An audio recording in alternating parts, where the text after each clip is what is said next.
Jackson trying to escape and run for it, and he's got it and more. Lamar Jackson down the sideline. Will they give it to him? They will. Touchdown, Baltimore.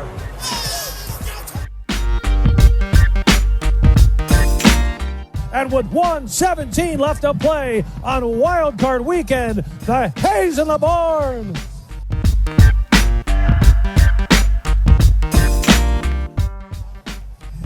Oh my God! I wish you guys could. I wish we had a camera in here so you could see what we're doing. We're just a bunch of clowns in here. How much fun is that?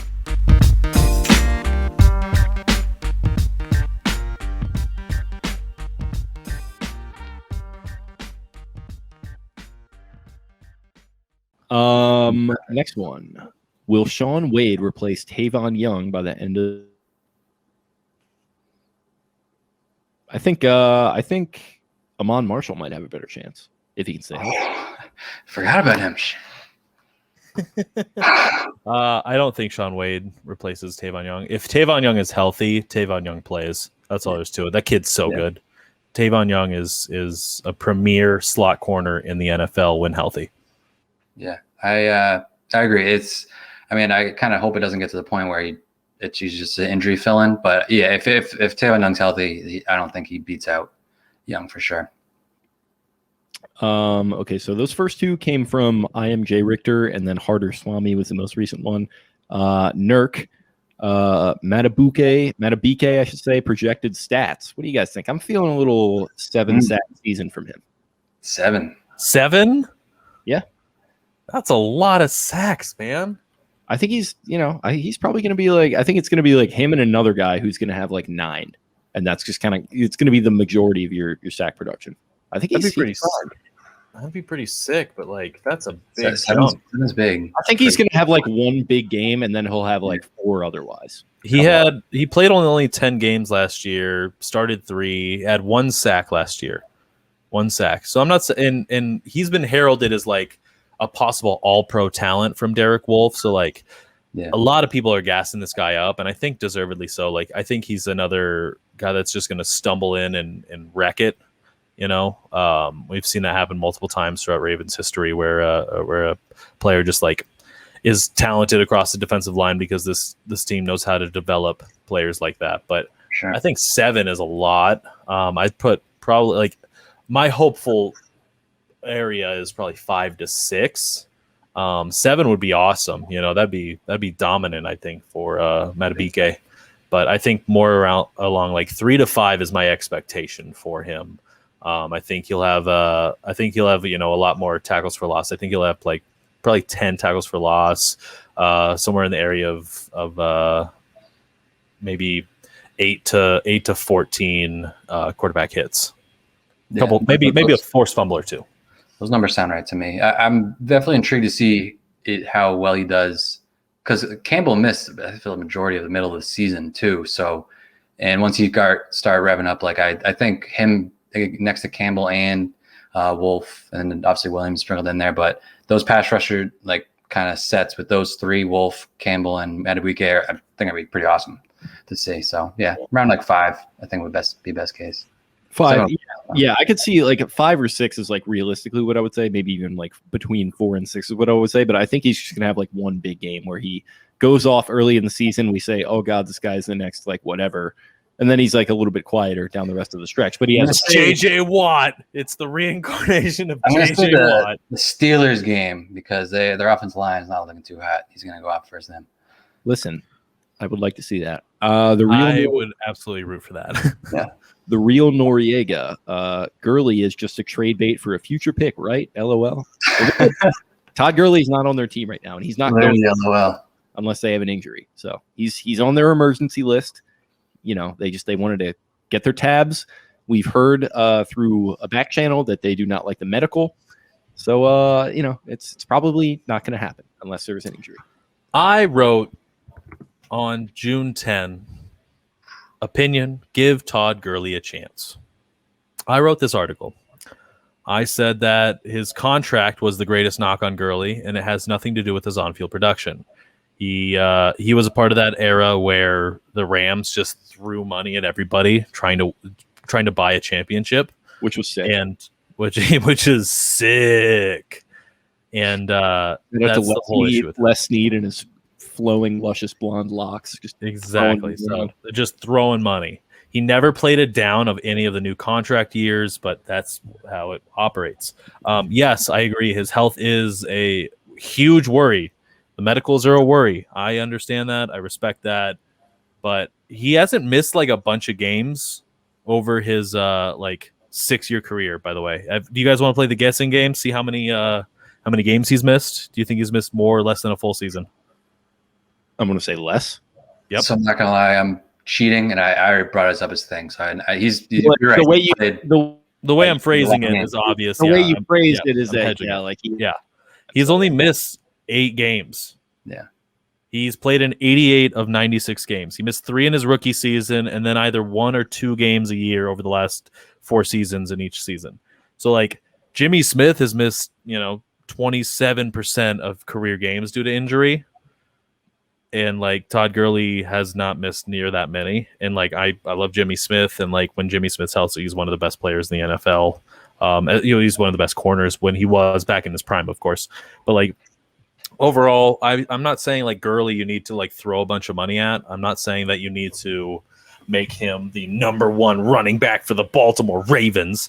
What I'm trying to say here is, if this guy can show up to camp and he can battle it out, and maybe he's working on special teams, and if he can win the role over Justice Hill, he maybe deserves to have a position with the Ravens. The Ravens are the number 1 running team in the NFL. And somebody like Todd Gurley, who's capable of catching passes out of the backfield, maybe capable of pass blocking in the gun for Lamar on third downs and stuff, like maybe he's worth a spot. If he can't win the training camp battle, if he's not worthy of being a final 53 guy, you don't have to roster him. But I think giving him a chance kind of makes sense in my mind.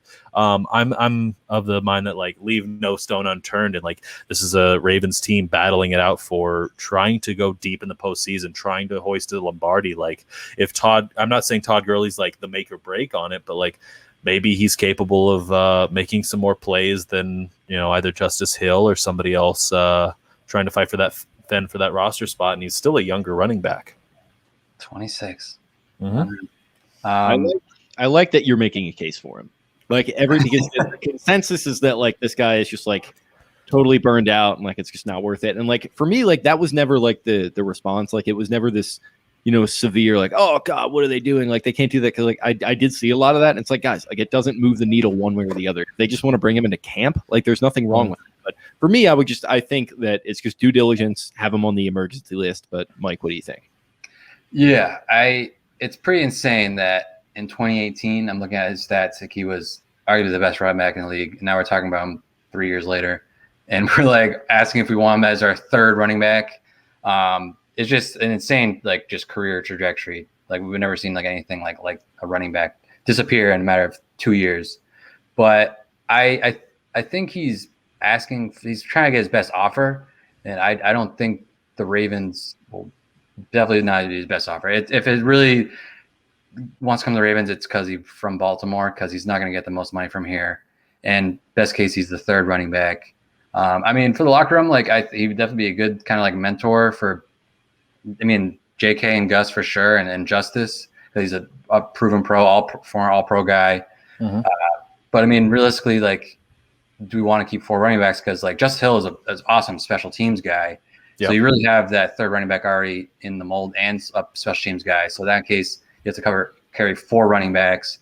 Plus, are you carrying, how many tight ends are you carrying? Then plus Ricard. So Ben Mason. That came out of nowhere. But yeah, I appreciate the case, Kyle. Like, I mean, you're definitely the minority. People making a case for him. I was a big Todd Gurley guy a couple years ago. He was so fun to watch. It's sad to see. But we'll see. I don't think he's gonna definitely come to Baltimore unless he really wants to just come back home, kind of thing. Opportunity to championship, opportunity to fight for a role, prove that you're still worthy of playing in the NFL. And if you are, you can play on the best, running teams in the NFL. Baltimore Ravens.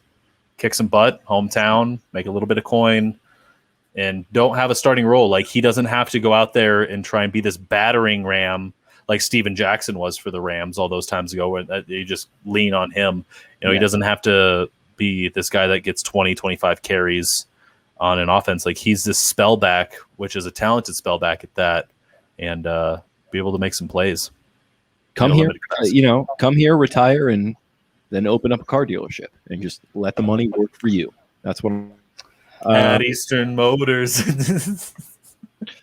Because honestly, I'm not from Maryland. So what is he? Was he like insane in high school? Like, is he like a well-known like in Maryland? He didn't even go to high school here. He so he was a kid here, and then he's from here originally, and then he moved to North Carolina for high school, I think, which is how he got that Georgia connection. But yeah, he's always been very vocal about how much he liked it here. Even going back to like when the Rams were on Hard Knocks, I think he might have been in his second year at that point. And he even talked about it then, how much he loved it here. So it'd be great. You know who was insane? Another Rams player, Tavon Austin at Dunbar, I believe. Oh yeah. Oh my God. Top 10 pick. Yep. Could have been. He's a Baltimore guy as well. Mitch McGee. What are the chances Ronnie isn't available week 1? I am not a doctor, so I don't know. But even if he is available week 1 and he plays, like I would caution people to like think that he's just going to be Ronnie Stanley, like a lockdown Tyron Smith light again, like right away. Like, it's going to take some time to get used to an injury like that, I think. You just come in here. He's 110%. He's feeling great. He's just going to be perfect, guys. Obviously, I don't see why you guys believe anything else. Tough scene. I mean, like it's going to be. There's going to be some tweets and some takes about Ronnie Stanley. Yeah, it's going to be. Wading through the Twitter sphere on that one's going to suck. And it's like, he's going to have a bad game against the Chiefs, and they're going to get fucking blown out by the Chiefs, and we're going to have a podcast that night, and I'm going to be swimming in tequila or whatever my drink of choice is that night. I don't know. But it's going to be a repeat of where we were last year in week 2. And it's not going to be fun, and Ronnie Stanley's going to have a bad game. Lamar's going to like throw a pick or two, and we're just going to be right back to MF and square one. And I'm not looking forward to it. I'm glad you're already starting the July talk. We're going to get I'm glad we're getting the good karma going here, talking about just getting smoke week 2. Brother, I've been on that block for... No, I know. I've listened to him in Spain, dude. I've listened to him in Spain since the schedule. I love that. Thanks for reminding me that's coming up. I'm gonna be in Chicago actually after week 1, and then I'm getting back that Sunday when they play that Sunday night. So I'm gonna have mad Sunday scaries, and I'm gonna have to watch that game. And then that's gonna be a lot of Sunday scaries. It's gonna be awful. It's gonna be terrible. So oh man, I'm gonna be on the East Coast for that. It's a night game, isn't it? Yeah. So I'm flying back. I'm gonna be up to like 8. I'm gonna be up to like 8 a.m. I think I have to write. I've been doing I'm scheduled to do late for work articles on Monday mornings, and like I've been informed like Monday morning late for work's like a grind because so like, you gotta. I feel that's like a prime. That's like the prime. It's a good one, but like watch it be like after the Ravens get blown out by the Chiefs in week 2, and it's gonna be just slogging through the takes. You're gonna be commentary up all night doing that one. Yeah, after the game, and I'm going to be on the East Coast where it's like actually 2 hours ahead. Yeah, that was my advantage of living here on the East Coast. Not on the East Coast in Mountain Time was like I'm 2 hours behind. So like, while everybody was going to bed, it's 2 a.m. It's 3 a.m. It was you and me after that Chiefs game in week 3 last year, wasn't it? Yeah, I think so. Yeah. Don't take this personal, but I didn't know Mountain Time was still a thing. I thought they just got rid of Mountain Time. I didn't know they still had Mountain Time. I thought they just went straight to West Coast. Are you aware of what's going on in the great state of Arizona? Wait, Arizona has like they don't do daylight savings. They have like their own. That's new to me too. I did not know. So you guys figure it out and call us at the appropriate time. That's awesome. I'm not kidding. That's actually what my I have family that live in Arizona. I was like, what do you like do with the time zone change when there is change, when there's not? And they're like, we tell everybody else to figure it out and to let us know when things are going down. That's honestly kind of sick. I could get down with that. I could move out. Yeah, Arizona was one of the curious cases of where I was going to move post grad. Yeah, I would enjoy that. It's just like, you're gonna have to conform to me and my yeah. And then I stumbled instead into Owings Mills, Maryland. Here I come, buddy. That's as you know, just a hop, skip, and a jump. Not even a hop, skip, and a jump from where I'm at right now. So I know. I'm pretty excited. I'm going to show up, crush you in Mario Golf, and crush you in beers. It's going to be great. Perhaps we'll go to Harriman House again. We just might. You never know. G Fritz 410-801. If Andrews wants to be the highest paid tight end, will the Ravens sign him? It's a dicey one. That's a dicey one. I don't think so. Yeah. I'm jumping on this first. I don't think so. It's that's expensive. That is expensive to do. I mean, right now, George Kittle is the most, is the highest paid tight end, $15 million a year. You got 75, 40 million guaranteed, which is absolutely insane, especially for Kittle, who is frequently injured because he just plays one of the most violent games of a tight end since Rob Gronkowski. I don't think he's deserving to be paid more than Travis Kelce, who did take a pay cut to stick with the Chiefs because, they have just such an arsenal of weapons over there. And he loves, why wouldn't he want to take a little bit of a pay cut to keep playing with Patrick Mahomes and just rack in the numbers and not get called for offensive pass interferences. But, I think that's I don't think that the Ravens are going to want to pay him more than probably right around Hunter, Henry, and Jonnu Smith's territory. That's third and fourth in the NFL respectively. Both of them being paid the same amount, 12.5 AAV. Hunter Henry got 25 million guaranteed. Jonnu Smith got 31.25 million guaranteed. That's a lot of money. I think Andrews is worth around 12.5 right now. I would be okay with the Ravens paying him that. I bet he's going to want to get paid a little bit more. He's the fourth best tight end in the NFL, I would say. There is Travis Kelce is 1, George Kittle is 2, and he's almost a tier below.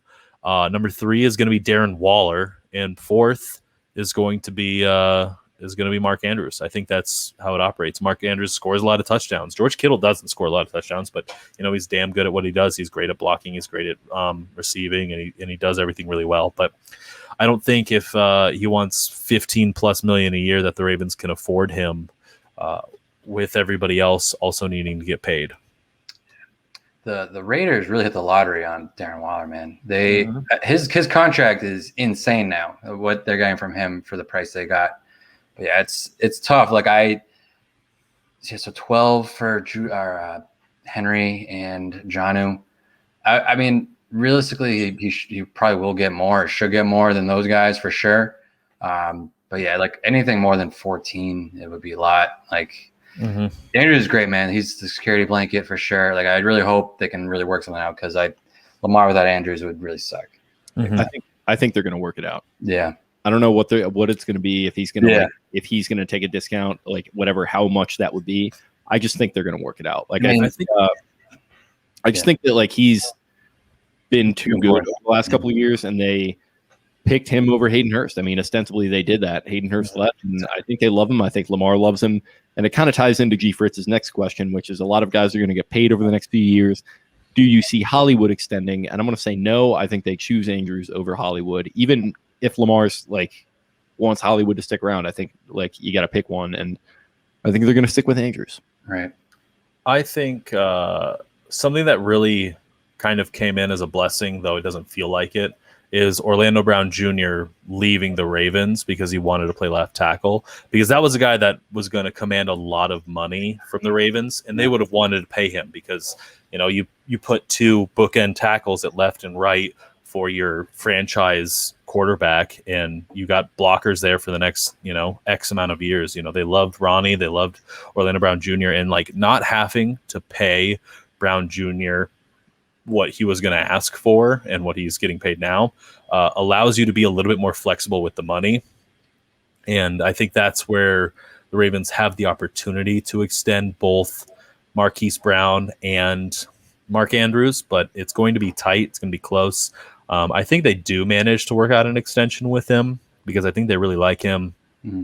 And I think that if he's not going to ask for number 1 money, if he's going to ask for number 2 money, he's not proven himself to be a He's not proven himself to be Antonio Brown. He hasn't proven himself to be Stephon Diggs. He hasn't been one of those types of players, but he is a really good number 2 receiver.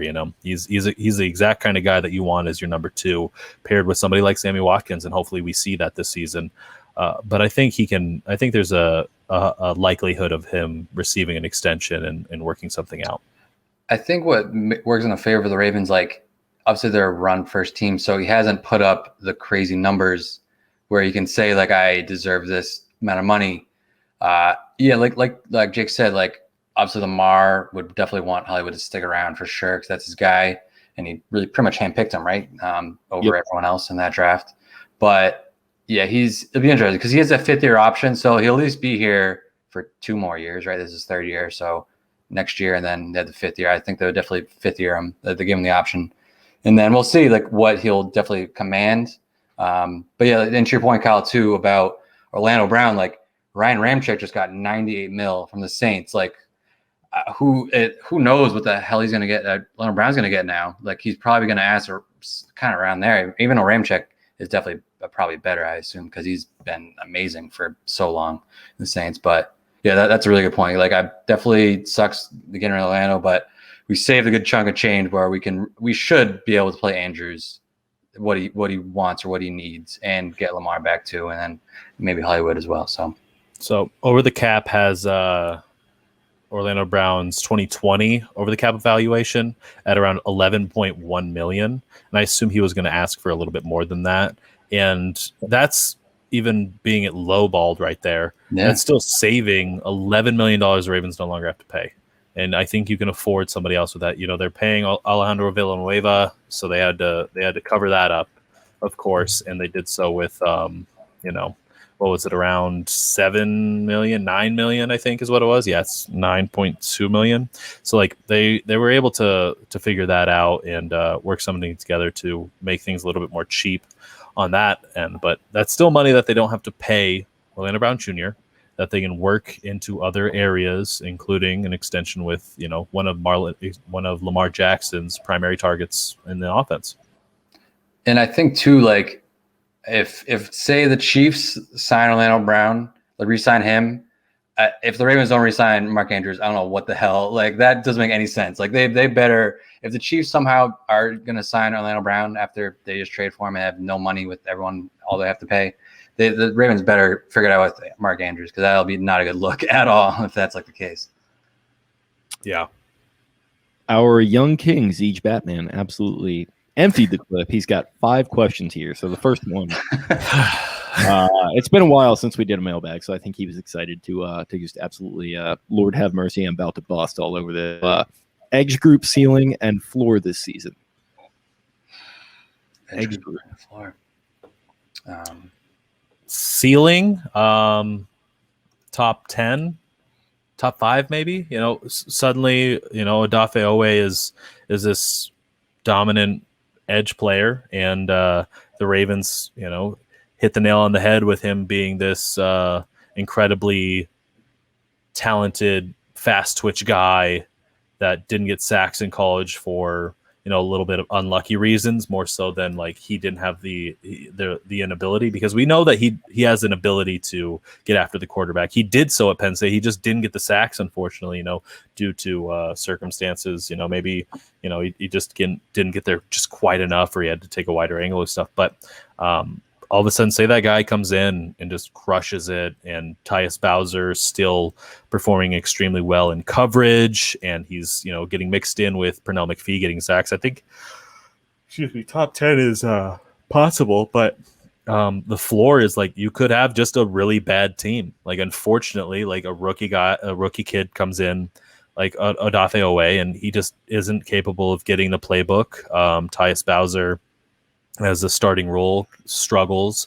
Pernell McPhee's over the hill a little bit, and Jalen Ferguson can't step up in yet another season with the Ravens. Like that's unfortunately what could happen. If you want to be realistic, the floor is really low. The ceiling can be high, but you got a lot of unproven talent. Calais Campbell believes in the young players. He's stated so and said that like they're gonna have to lean on the young guys, and there's a plethora of talent there. But there could be a really low floor for this team. Yeah, He's- I don't have a ton to add other than like ceiling and floor. So I think you guys kind of nailed that. I like this one. Over under on Watkins games played. I'm going to set it at 9.5. I'm going to go over. I think Sammy Watkins' injury issue is not going to be as serious this season as people are anticipating. It kind of feels like everyone is riding the wave that like he's obviously going to miss, 8. I'm gonna go over 9.5. What do you guys think? 9.5 over under Sammy Watkins games. I'm gonna say over 2. He's the week 1 king. I don't know if you guys know that as well, but he's every single week 1 he blows up. Yep. Was it 2 years ago? He had that game versus Jacksonville where he had like 200 yards. Nick Foles. Yeah. Oh my God. Yeah. The Foles game, we got fucking banged up. But I think Watkins, the injury bug, I think has left Kansas City. I think it's not following up to here to Baltimore. I'm gonna say over 9.5 as well. He's only played fewer than 9.5 games one time in his career. 2016, he only played 8. So I think you set the bar a little bit low on this one. I'm definitely taking the over as well. He played 16, 13, 8, 15, 10, 14, 10. I think like 10.5 or 11 games I'd be a little bit more cautious on. But overall, I think it's the over at 9.5. Yeah, I think as far as general Q rating, it kind of feels like people are expecting half a season. So maybe with the numbers kind of supporting the over. So there, 17 games instead of 16. So you got to add a little bit there. Sure. Does Amon Marshall get traded for something like a 6th rounder is the third question. I'm going to say no. I think they like their cornerbacks and they're going to hang on to him. Young guy, promising, want to see something from him. Hopefully he can get over this injury issue. I am going to argue against that. I haven't seen a whole lot from him. The Ravens just drafted 2 cornerbacks in this draft. Brandon Stevens and Sean Wade, they like their corners. They re-signed Jimmy Smith. They have Anthony Levine. Like this is a team that is trying to stick with who they got. And I don't know if Iman Marshall makes the roster this year. Yeah, Iman Marshall. Honestly, his name has like left my brain. He was rookie last year, right, from USC. 2 years ago. Is it 2 years ago now? Wow, has he even played? Like I don't even remember him seeing on the field ever. Nope. Yeah, so they're not going to get a 6th round pick. Definitely not. So They done 3 games. I agree with Kyle. He's probably In 2019, he played 3 games. Yeah. Then he follows up with his 4th question. Do we finally get another 1,000-yard season from a pass catcher this year? I'm going to say yes, and it's going to be Mark Andrews. I'm going to say yes. It's Marquise Brown, and the 17-game season is that's a big part of that. Yeah, the 17 game is quite possibly a reason why. Yeah, I'm just want to be different, and he's my guy. I'm going Rashard Bateman. We'll go over. Ooh, oh man, 1,000-yard rookie receiver for the Ravens. I don't think Ravens fans would be able to handle if Rashard Bateman went over 1,000 yards. They wouldn't. We would explode. Like, oh my God, it'd be all over. Shout out to his family. His last one here. Sopranos prequel movie. You guys Sopranos guys at all? Unfortunately not. Unfortunately, I'm a huge HBO guy. I just haven't dove into Sopranos yet. Buddy, it's worth it. And I know. This prequel movie. The ending's fire. Yeah. Oh yeah. The Saints of New York. What is it called? Many Saints of Newark. And it's a prequel about young Tony Soprano and Michael Gandolfini, the son of James Gandolfini, who played Tony Soprano. Michael Gandolfini is going to play the young Tony Soprano. Which is he looks so much like that actor. So is his son? Yeah. Okay. They're like, I was like, why is that the kid looks so like that actor? Okay. All right. That makes sense. Yeah. So very excited for that. Glad to hear Zeke Batman is excited for that. And just absolutely emptied the clip on the questions there. Appreciate that, buddy. Always good to hear from you. Adam Jones, 357, the 5-time Gold Glover. How much better do you see the pass game being? Lamar Leap 2.0. Defining leap, I think a lot of people think about statistics, and I think I say this a lot, but I'm going to reiterate that you can't really look at the passing game through the lens of statistics. I think it's going to be a lot more efficient. So higher in DVOA, maybe top 6 to 10 type DVOA, and it's just going to look better from the eye test, especially with the first half of the season, how they look kind of sluggish and kind of uncoordinated in the pass game. I don't think it's going to be like that. I think it's going to be more consistent, more in sync. I think Rashard Bateman is going to be very good. I don't know if I'm going to do the Mike hanging some onion season, but I think he's going to be damn good addition. I think Sam Watkins, I'm going to call him Sam. I think he's going to be really good as well. And Nick Boyle bounced back. Mark Andrews going to be great again. There's just a lot of good options. So I'm excited for this passing up. I don't think there's going to be this huge, like, crazy leap, but I see the, Lamar throwing probably 3,000 yards, 30 touchdowns, and maybe he throws an extra pick or two and goes like 31 and 10 or 30 and 11 for picks. He did career high of 9 last season. So like maybe, 17th game, he throws another one, or I know I'm putting a lot on the 17th game, I'm realizing, but like it's such a unique attribute that we have heading into this new season is like all of a sudden there's just a bonus game. But I think Lamar will throw for another 3,000 yards like he did in 2019, and I think overall, like he'll throw 30 touchdowns this year with just more pass catchers, more receivers. J.K. Dobbins maybe out of the backfield or something. They incorporate more of a short safety valve threat like we saw with Ray Rice and Joe Flacco back in the early days as well. Yeah, I just think like it comes down to Sammy Watkins is better than Willie Snead, and Rashad Bateman is way better than Miles Boykin. Just those two upgrades specifically. And like Jake's point, it'll be more efficient. Like I don't think Lamar will go over 4,000 yards, probably not. But I think just more efficiency. It'll just look better. Like not frustrated with drops. Like definitely a lot smoother process for sure. 3 tones with Lamar being under center a little more this year. What does that open up for the playbook? This is another one where it's like schematically we can't give you as much without Spencer here, but I think it's a thing where people kind of make a big deal about it, but it's not that unfamiliar to him. He's coming from Bobby Petrino's system in Louisville, which is pro style, a lot of single back, under center type stuff that you're talking about there. So he's not like totally unfamiliar with it. And they did it, I think, a decent amount last year. If Spencer were here, he would pull up the numbers. I think we even have talked about this recently. So I think it's something that I'm excited about to see how they implement, because I think you're going to have a strong running game still with Dobbins and Edwards. So if that opens up like bootleg play action, cut the field in half and have like levels with Mark Andrews, Hollywood Brown on top of one another, and Lamar with an option to run it himself as well, I think that's going to be very beneficial. Who's stopping this offense? And then like the other teams with like fucking Juju, TJ Watt, emoji 4520 is going to say like, oh, well, the Steelers, like, oh yeah, really creative response. like, come on, PFF.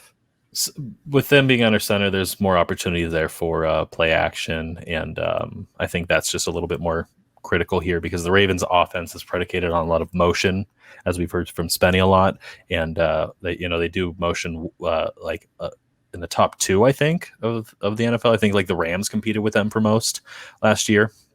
But overall, this Ravens offense being predicated on a heavy run game that can also have more pass catchers and more NFL caliber players overall, like there's just more opportunity here. There's more potential. I talk about potential and production a lot, and you just see a lot of potential here with this Ravens offense. I'm not gonna lie, I missed the question. But I think and then he to like try to answer. I just want to add on to the pass catching. We forgot to mention Patrick Ricard. We saw what he can do if he's the focus of a drive in the Titans game. So we forgot to mention him. So I'll just throw that out there. What about Ben Mason?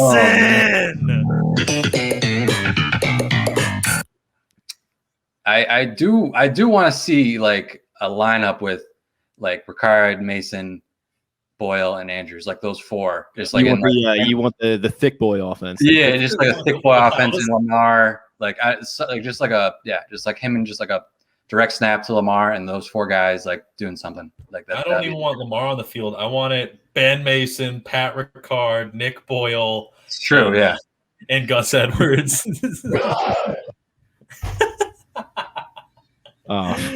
All right, Jake, get us along here. How long do you think before Lamar and Bateman start clicking? I think they're going to click pretty quickly. I think Bateman pro ready, running crispy, buttery routes. He's just he's looking good, man. In some of these videos I've seen, Lamar seems very impressed with him, and I think Lamar himself who in that draft reaction video clearly had no idea who Rashad Bateman was. I think he's starting to get a little impressed with what he's seeing. And this is a guy who Here's a guy. is just, he's pro ready, and he's a lot of, this is a little lofty as of right now, but some diet Keenan Allen comparisons being made maybe. So I think that's going to be very helpful for a quarterback who likes to throw over the middle with some good route running. I'm excited. Yeah, no, I love that comp, Jake. Like, I just visually wise, just like aesthetically wise, he reminds me so much of Keenan Allen. Like, that's like very high praise, but just like I've been watching him so much, like during the draft process and prior.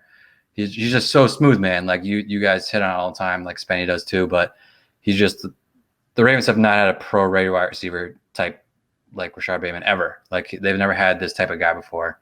And yeah, I think immediately, dude. I think he really steps in day one, week one, first couple weeks. He's gonna have some big games for sure, like 100%. So he's the guy, the prince who's promised. That's it's many words. Yeah. Oof. Hopefully it works out a little better. Yeah. Jake beat me to it. All right, you win. Next. Ryan J. Laurie. The Men in Black have come to erase your memory. They're letting you keep one Ravens memory. Which one? I like that. I'm gonna say everyone would maybe say the Mile High Miracle from our generation. I might say the same thing, but I would probably say Super Bowl 47 because like that's kind of just the culmination point of that. It is the addendum to it, and that is what. And everyone loves a Super Bowl win. So I'm going to go Super Bowl 47. That was a great game in its own right, too. Holding off the 49ers at the last minute there. Jimmy Smith getting up in Crabtree's grill and just making the play, man. And then Sam Cooke with the tremendous job to dance around in the end zone like a, prime Mr. Kelly. Just, tap dancing around. They're holding the guys like Harbaugh's instructing them to hold them because like you're going to get a safety anyway. Kit to Ted Ginn. It's over. Flacco says tackle Ted Ginn if he breaks the line. He's not actually going to do the course, but you do it. You do it. Yeah, well, I will. I'm going to. And then he gets tackled. So yeah, Super Bowl 47. A lot of great memories. I was thinking about the Mile High Miracle as well, and I just remember Torrey Smith cooking Champ Bailey on the outside twice, and then the back and forth. But like that game shouldn't have been close. Trendon Holiday spotted them 14 points with a kick return and a punt return. Like, it's so weird to remember that because everybody's like, man, when the Broncos should have won that game. It's like the offense scored half as much as the Ravens did because, Ravens with the pick six by Corey Graham. Yeah.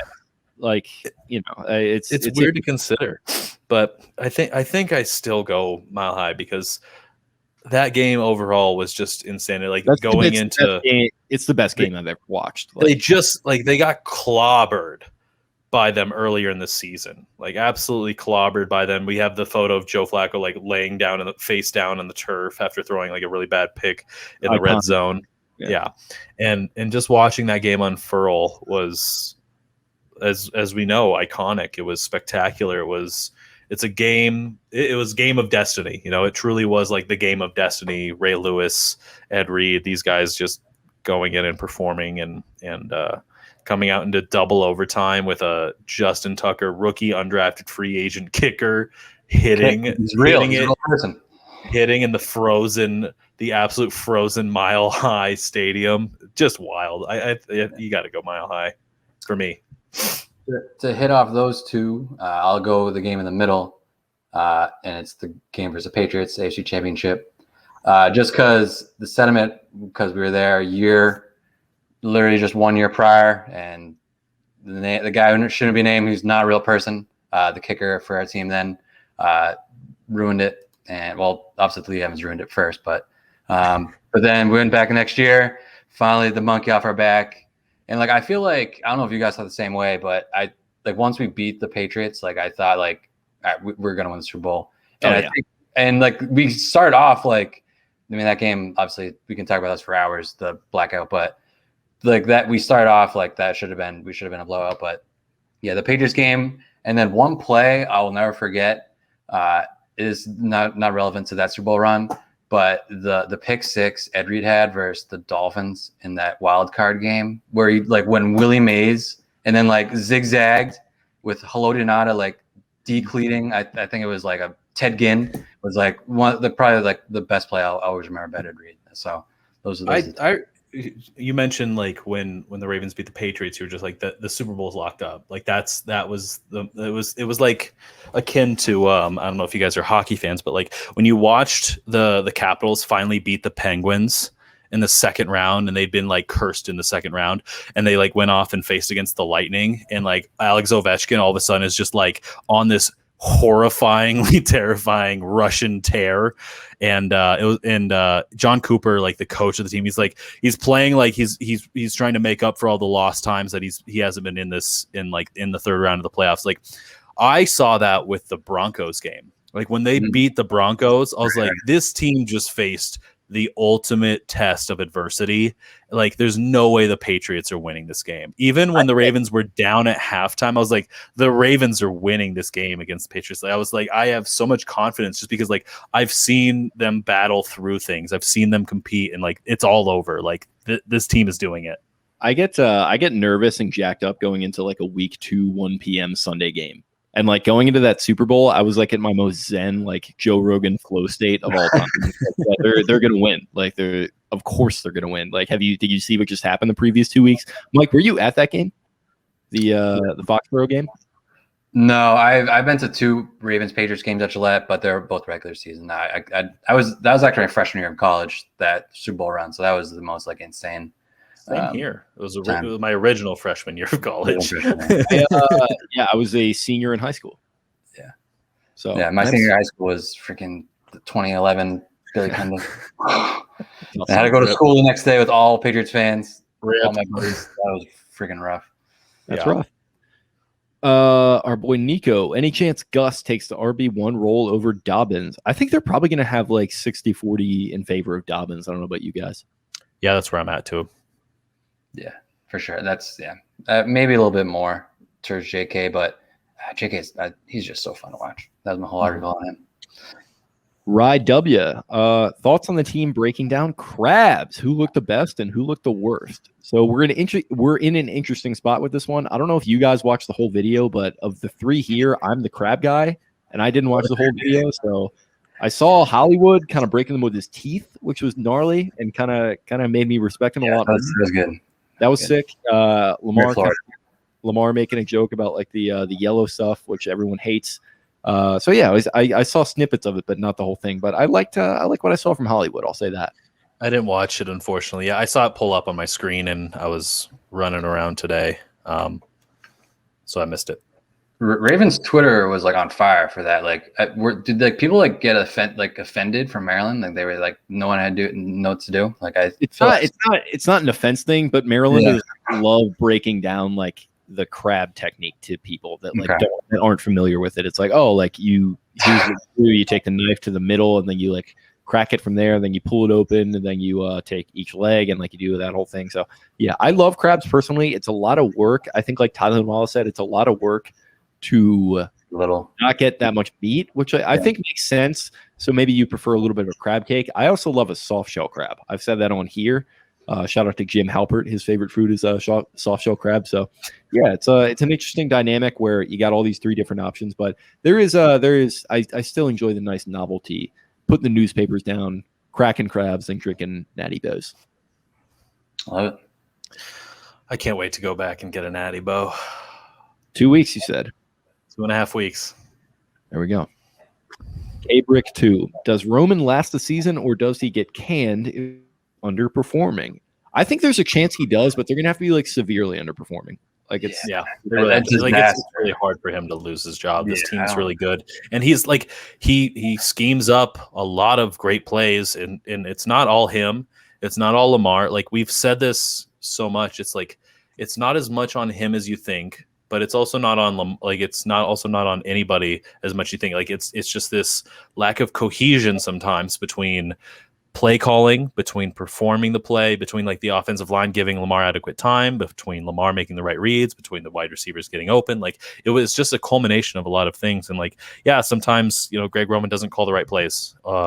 And like no coach is perfect in play calling. Like even Andy Reid was like really bad with like play calling and time management and clock management for well over a decade with the Eagles, and he still struggles sometimes with the Chiefs. Like, no coaching group is going to be perfect in that instance. So I think he actually lasts this year. I do too. I think they're going to be better too. So I think that's going to help his case. Yep. Lee Brick 5, Boykins or Prochet? I've been saying Boykin for a while. It might still be my personal opinion, but we talked to Jonas Schaefer of the Baltimore Sun recently, and he said that they love Prochet in the building. So yeah, for their purposes, probably Prochet right now, but I personally prefer Boykin. Jerry Rice Prochet 2. I'm going with Boykin. Yeah, I remember I was listening to that Jonas episode, and they said he was the first guy out in the slot. I mean, that was just obviously the first random OTA day, but it's very intriguing that he's very high up there recognition wise. But I mean, Boykin with his blocking ability and special teams, as a gunner kind of guy, is big. But also Prochet has that with returning ability too. So I'd maybe go Boykin, but I love Prochet, so it's tough. I'm going Boykin. Githens Mazer, what about signing DeCastro as right guard security? I think they already made that move in Zeitler, so probably not. And I think they just kind of want to roll with what they have. And DeCastro can probably do better, starting job and money wise. Right. Oh my gosh, I totally forgot they had Kevin Zeitler on the team when I mentioned earlier about right guard with Kelechi Osemele when we were talking about that almost 2 hours ago now. So whoops on that one. Well, Kelechi played left guard though. Yeah, he played left guard. Yeah. That makes sense. Yeah, I said that they were uncertain about right guard though, but I definitely meant left guard because that's where Bozeman has rotated from left to. Do you think? Do you think there's a lot of money to be made in a potential deodorant to say that we're the left guard? No, you don't think that's a money idea? No, I would bring that to Old Spice. Maybe that feels like a left guard. We're the bad boys of deodorant as opposed to right guard, and we're gonna advertise on podcasts and do that. All right, folks. Thank you very much for tuning into the pod. We're 2 hours in. I mean, you're listening to the second episode right now, but this whoever's on this one still. That's a good question. Tweet at Jake Luke your favorite ramen flavor if you listened this far into the podcast. Listen, I'll take them. I like all ramen. D-Rose 931. Who is the most underrated Raven, past and present? I vote Peter Boulware and Jimmy Smith. I think Jimmy's turning into a little bit of a hipster pick where it's everyone's talking about Jimmy being underrated. So he's kind of is he that underrated? I'm going to go, I think Nick Boyle's a little underrated. That guy is turned into quite a good pass catcher, great run blocking. And for my past, I feel like Corey Graham's another hipster pick. I might say him, probably not. Corey Graham. That's a good question. I'm going to go Justin Forsett. People don't talk about Justin Forsett enough, and that great season in 2014. Love Justin Forsett. Love that. Looking through a little bit of the names right now, somebody that comes to mind as underrated. I think Jamal Lewis. People don't newer aged fans don't quite remember what Jamal Lewis was to this team. He had a 2,000-yard season. Yeah, it was utterly dominant, and it's crazy to think that he's not even remembered all that well for his performance. He scored 58 touchdowns. He rushed for over 10,000 yards in his career. He had a 2K yard season. It was utterly dominant, and it's strange to know that he even had the the most rushing yards in a single game until Adrian Peterson, I think, eclipsed that mark. 290, hit 295 before Peterson at 296, I believe, in a game. Jamal Lewis is definitely undervalued just because the game has changed so much, and that's where we're at. I was gonna say Chris McAllister, but I think a lot of Ravens fans know just how great of a player he was for the Ravens throughout his tenure. Yeah, I have a name that didn't really do much towards the middle, the kind of the end of the Jeff Flacco era, but a guy who's I thought pretty well. I mean, we mentioned him earlier on the this is probably a day ago on the podcast at this point, but Darryl Smith, I thought was really underrated when he was here. He was really good. Because that was Cedar Miller's rookie year, right? That when he was here. I think it was his rookie year. It might have been his second year, but yeah. I thought he was really good. And then Curran as well. Yeah, you made a good point on Boyle. Boyle is he's pretty much a 6 offensive lineman like on the field every time. So I think that's a good call with Boyle. He's just so underrated, and receiving wise too. He's improved every year.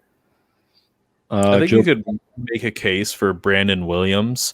Not to some people, like he gets really hammered on by some people, and then he also gets heralded highly, like too highly by others. And I think like trying to find a middle ground for him is really difficult to do sometimes for fans, because like what he contributes in run defense is really tough to calculate and to quantify. So he sometimes just gets roped into like, oh, he doesn't do anything, he's just like a run stuffer, and you don't need to care about the run in the NFL anymore. But at the same point, like when he's out, he's noticeably out against other NFL teams, because all of a sudden the run game kind of collapses around him.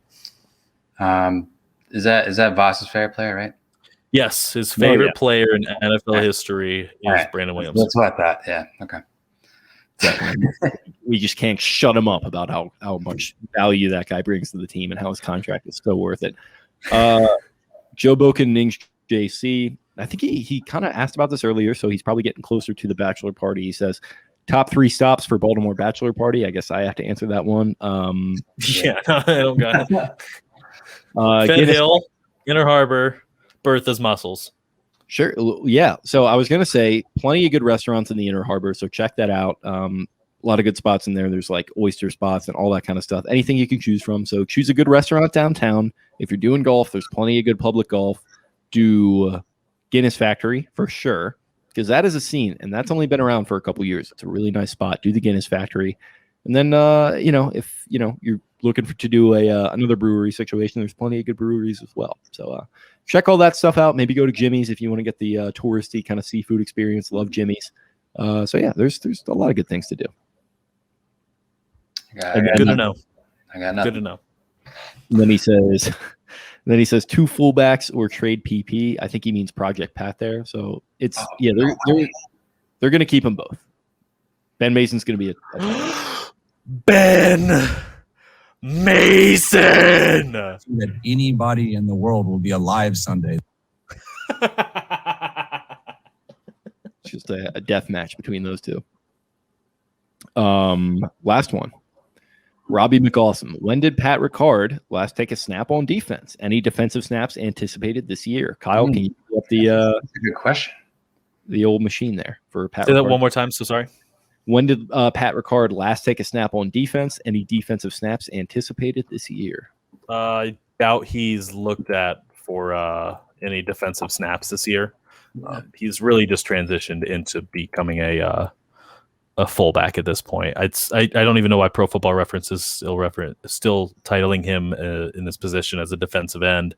That doesn't make any sense. I'm trying to find when he's last played defense, and That'd be since his rookie year, maybe 2020. He has a fumble recovery on defense. Oh yeah, that sounds right. Maybe In 2019, he had a sack. He had a sack in 2019, apparently. So maybe I'm wrong.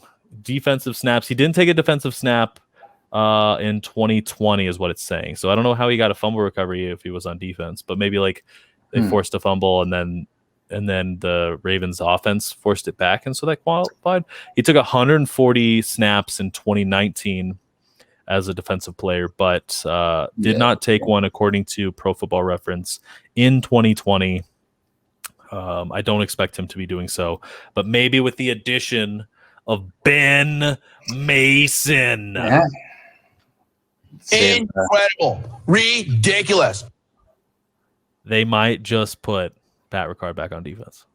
Doubt it though. They got Matabike, they got other players, they got Dalen Hayes.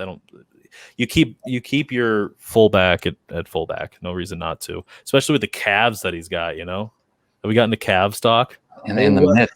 It's funny because shout out to listener of the show, Evan. He's a very good listener. He was the guy who was going back and forth with him about that.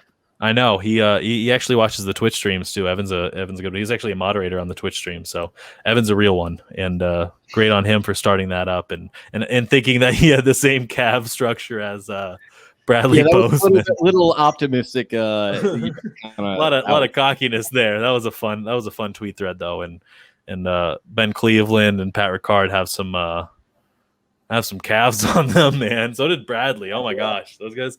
Shocker that professional athletes have muscles that are large. And 2 friends of the show there in Ricard Bozeman. and Bozeman. So Maybe we go for the hat trick with Cleveland this year. I definitely think we have to get some. We'll try our best. Squirrel content. We'll try our best. All right, gentlemen. We are out of questions. We have eclipsed the 2-hour mark. That's a doozy. That is a doozy. Thank you guys for joining me here. A little impromptu situation with our sweet boy Spenny down in North Carolina. And if you're listening to this right now, that means I'm in Delaware. So it's vacation time around here. It's great. It's a great feeling. It's packing time over here. Getting the house packed up. So I got boxes hidden behind me and everything. Packing up for the move. Be in Owings Mills on the East Coast. Goofing off with you fellas here shortly, soon enough. I don't know about Mike, but definitely with Jake. We'll get it done this fall. We'll figure it out. We'll figure it all. Meet up, eat some crab, crush some natty bows. Just hop in your car. It's only like a 10-hour drive, Mike. Where are you at? I drive twice. It's only like 6 hours. Oh, really? Yeah. Well, I made the drive twice. So well, I'm doing the drive from Fort Collins, Colorado. Dude, what is that? I don't want to hear about anybody talking about any drives. And this will be my 4th time doing this drive. Sheesh.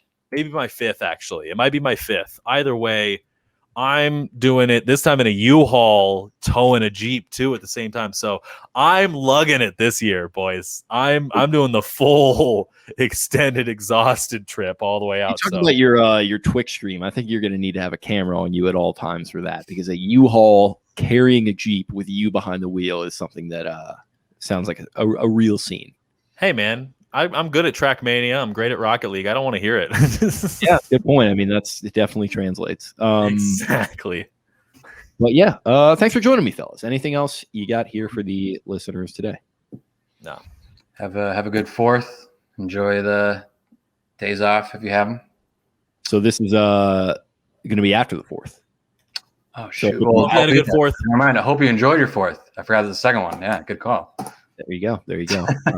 That's just me with the producer brain, just working at all times. But yeah, I was on it. Yeah, appreciate you fellas joining me. Anything you want to plug before you get out of here? Definitely throw your social media in there. Kyle, we'll start with you on this. You can follow my Twitter account at @BB_Kyle P. Barber. You can read most of my content now at BaltimoreBeatdown.com.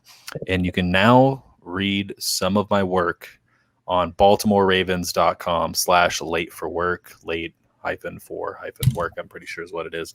I'm going to be contributing on Mondays and Wednesdays. You can read that content there, as I am graciously accepting a position with the Baltimore Ravens today on July 1st, our day. But whenever these pods are out, it'll already be there. So make sure to check those out. And thank you guys for all your support. Now, are you advocating that people actually be late for their job in order to read this, or can you just read it regardless of your status? You can read it regardless of status, but it's sponsored by Dunkin'. So get your donkeys in, man. Get your donkeys in. Dunkin' Donuts. Yeah, Dunkin' Donuts. Yeah. By the way, I'm probably gonna have to not do that when Mike's on here. I don't want to offend anyone. the Dunkin' King here up here in New England. All right, buddy. What's your social? Where can the people find you? And your stuff? So it's Ravens_Reid on Twitter. You can look at my JK article, the only one on Beatdown so far, but I'm in the works with another one. And hopefully once the season gets going, I'll be able to get some more going here. But yeah, Ravens_Reid, REID. And I appreciate you guys having me on here. Hopefully the first of many going forward as well. So there's absolutely, bud. Well, we appreciate you hopping on with us impromptu here. Hope you have yourself a great weekend, a great 4th, Kyle. I hope the same for you. Congratulations on your new position, and mazel tov on the move. And can't wait to have you over here to continue the content in person. Moving this going to be great. It's going to get a lot better, I think. Amen. I agree. All right, thank you guys for having me on. Cheers. Absolutely. All right, guys. Arrivederci.